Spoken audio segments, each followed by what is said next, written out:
After years of military service, I was finally coming home for Christmas, but just days before, my dad sent a message saying I wasn't welcome anymore.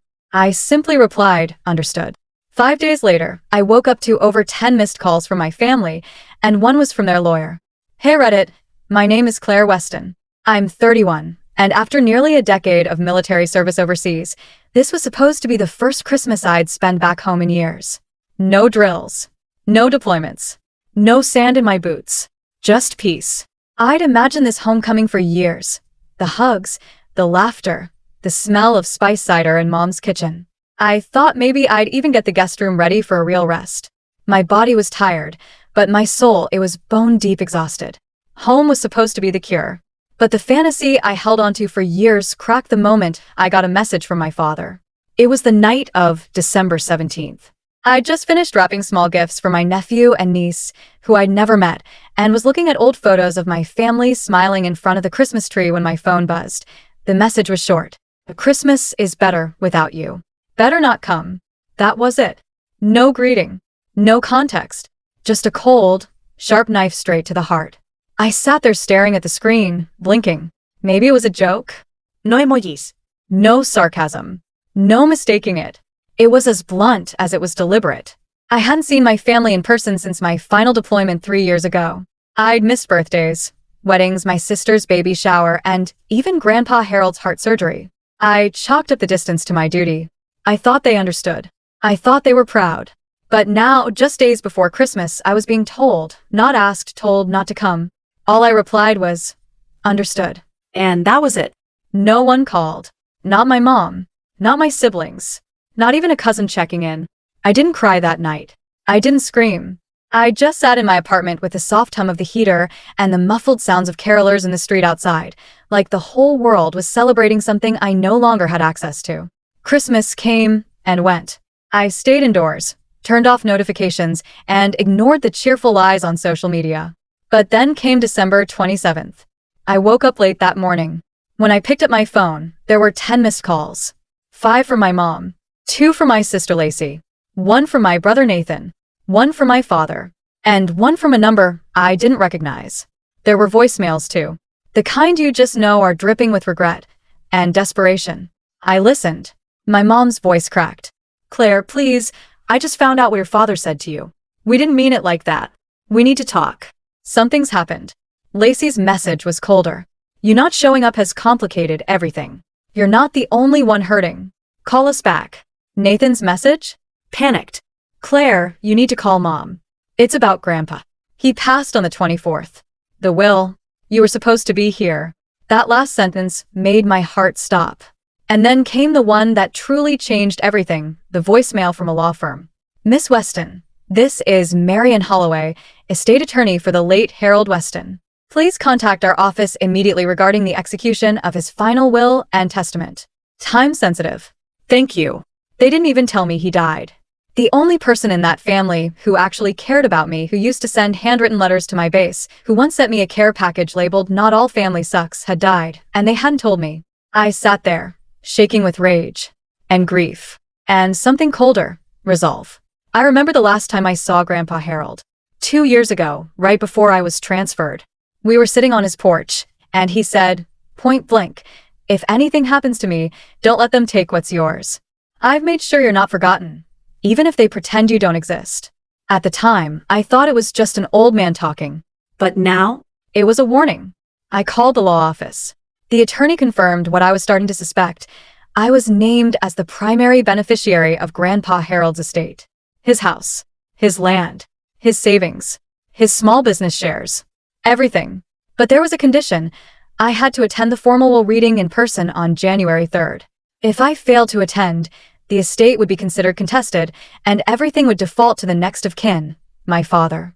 That explained the sudden tidal wave of missed calls and voicemails. They didn't want me back for me. They needed me to secure the inheritance.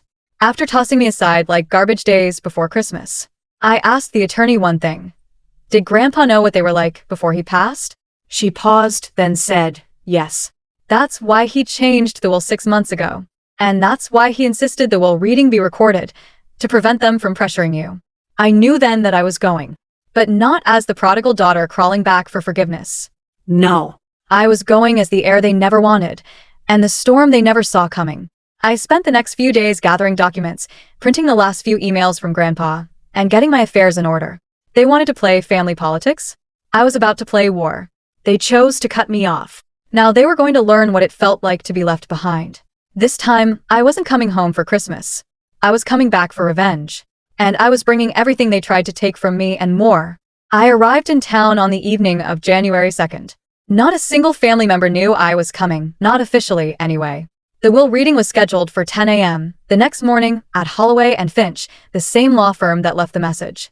It was an old brick building near downtown. I'd walked past it 100 times as a kid, but never thought I'd walk in as the center of a family firestorm. That night, I stayed at a local hotel just outside the city limits, quiet, clean, and far away from memories. I didn't go near my childhood home. I didn't visit my mother. I didn't stop by the cemetery. Not yet. They wanted silence. I was giving them exactly what they asked for. At 9:59 a.m. on January 3rd, I walked through the front door of the law office dressed in a clean navy blue blazer, dark jeans, and boots that still bore dust from my final deployment. My hair was tied back. My eyes were tired but sharp. I looked like someone who had nothing left to lose, and that was exactly the truth. The receptionist gave a soft nod and opened the conference room door. And there they were. My father, red-eyed and stiff in his wrinkled blazer. My mother, hands clutched around her purse like a lifeline. My sister Lacey, who looked annoyed before she even registered that it was me. And my brother Nathan, visibly uncomfortable but silent as ever. When I stepped inside, the room fell dead silent. My father's expression turned to stone. His eyes didn't widen, his mouth didn't twitch, but I saw the way his hand gripped the armrest harder. Lacey was the first to speak. You actually came. I sat down directly across from them and set my folder on the table. Didn't want to disappoint Grandpa, I said coolly. He made it clear I had to be here in person. The attorney, Miss Holloway, walked in right on time. She gave no space for niceties. No opening statements. No chance for my family to spin a narrative.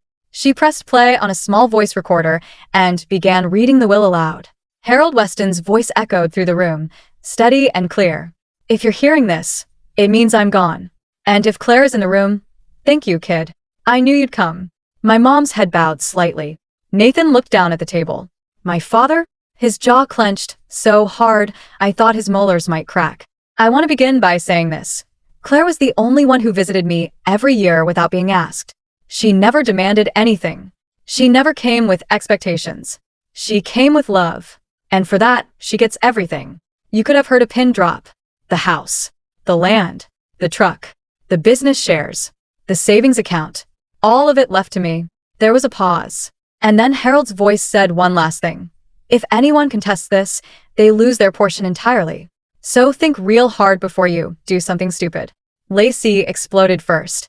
This is ridiculous. You barely even talked to him the past year. I turned to her, calm as ice. And whose fault was that?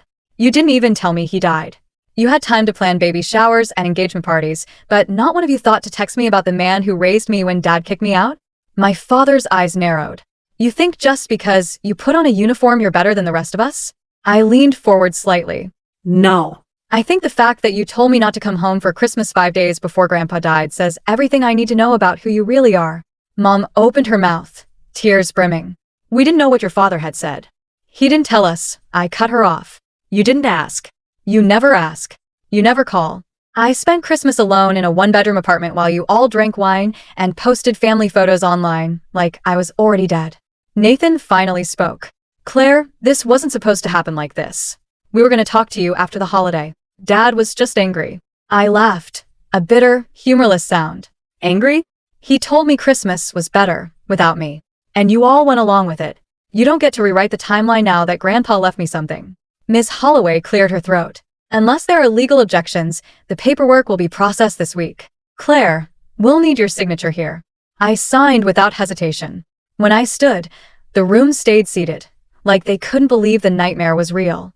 The daughter they cast aside was now the legal owner of everything they wanted. I walked to the door, paused, and turned back one last time. You didn't want me home. You got your wish. But now, this isn't your home anymore. And I left. Outside, the cold air hit me, like a rebirth. Sharp, clean, final. Over the next few days, things moved fast. I met with a business accountant. Turns out Grandpa's investments were stronger than anyone knew. I met the real estate attorney and signed off on the deed to the house. My house. The same one my parents were still living in. They had 30 days to vacate. My father called once. I didn't answer. My sister emailed, furious and sarcastic, calling me selfish and cold. I forwarded the message to Miss Holloway and blocked her. Nathan sent a long apology. I read it. I didn't reply. Mom showed up at the law office once during a final signing appointment. She didn't say a word, just stared at me from the sidewalk. I didn't flinch. I walked right past her. Actions have consequences. For years, I made excuses for their silence, their favoritism, their absence. I blamed myself for not being the daughter they wanted. But that chapter is over. Now, I have a home. Not because it was given freely, but because the one man who saw my worth made sure I had the last word. I returned home to rejection, but I left that office with something more powerful than forgiveness, control, and I used it to burn every bridge they once forced me to cross. They shut the door on me at Christmas, so I locked them out for good.